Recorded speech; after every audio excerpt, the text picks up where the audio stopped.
नई नियमावली 2023 सरकार ला करके बुरी तरीके से फंस चुकी है।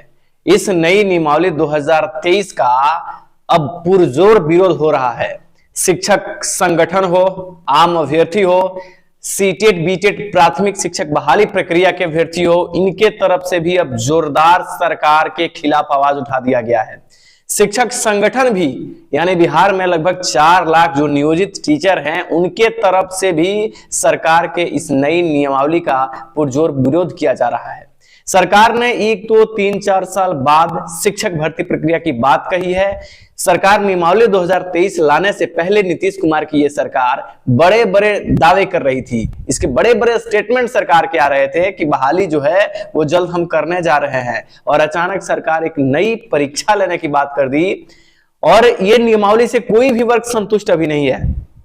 प्राइमरी शिक्षक भर्ती प्रक्रिया के अभ्यर्थी हैं, इन्होंने अपने अलग अलग संगठन के तहत सरकार पे जोरदार प्रहार किया है, और प्रहार करना जरूरी भी है क्योंकि ये नियमावली नहीं, एक गले का फंदा सरकार ने बनाया है। जो अभ्यर्थी इस चीज को नहीं समझते हैं उनको ये बात समझना चाहिए, क्योंकि नई नियमावली बहाली को रोकी ही नहीं है। नई नियमावली में बिहार को शिक्षक भी नहीं मिलने जा रहे।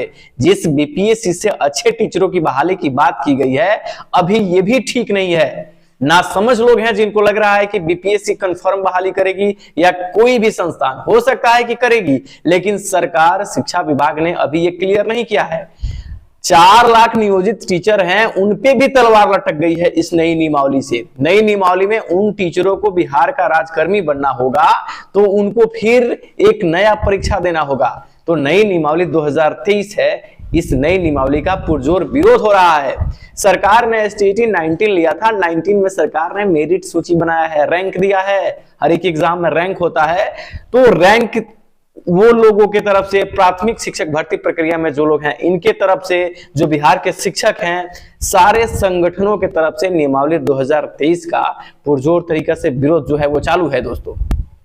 और ये विरोध के पीछे सरकार जो है वो कहीं ना कहीं अपनी एक साजिश रची। सरकार नियमावली को संशोधित करने के अपने प्रावधान को भी विचार कर रही है।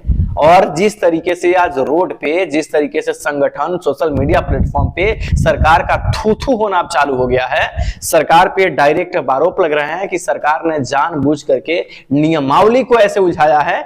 नियमावली जारी करने से पहले सरकार को कम से कम ये बातें जो है वो अभ्यर्थियों के बीच में लानी चाहिए थी, अभ्यर्थियों से सलाह फीडबैक लेनी चाहिए थी। जैसे प्रधानाध्यापक वैकेंसी को लेके, प्रधान टीचर को लेकर के उनके नियमावली में सरकार जो है उनके नोटिफिकेशन में बहुत सारे बदलाव कर रही है। और इसके लिए प्राथमिक शिक्षा विभाग के निर्देशक हैं प्रधान शिक्षक के लिए, उन्होंने भी इसके लिए अभ्यर्थियों से सलाह मांगा। लेकिन ये सरकार 4 सालों में अभ्यर्थियों को ये कह रही थी कि बहाली कर रहे हैं, और अचानक सरकार एक ऐसा प्रोपेगेंडा तैयार की, जिस प्रोपेगेंडे में सरकार ने परीक्षा का मैटर रखा। और ये परीक्षा तो करने की बात कहीं डाली, लेकिन ये भी अता पता नहीं है कि परीक्षा के प्रावधान किसके तहत होने जा रहे हैं, कौन सी संस्था बहाली करेगी। नए नवेली दुल्हन की तरह जो बच्चे हैं बिहार के, वो बच्चे समझ रहे हैं कि सरकार ने तो बस अब तुरंत हमको नया पे स्केल, हमको वेतनमान देने जा रही है, हमें एक परीक्षा लेगी, परीक्षा हम पास कर जाएंगे और हमको 50,000 की सैलरी मिल जाएगी।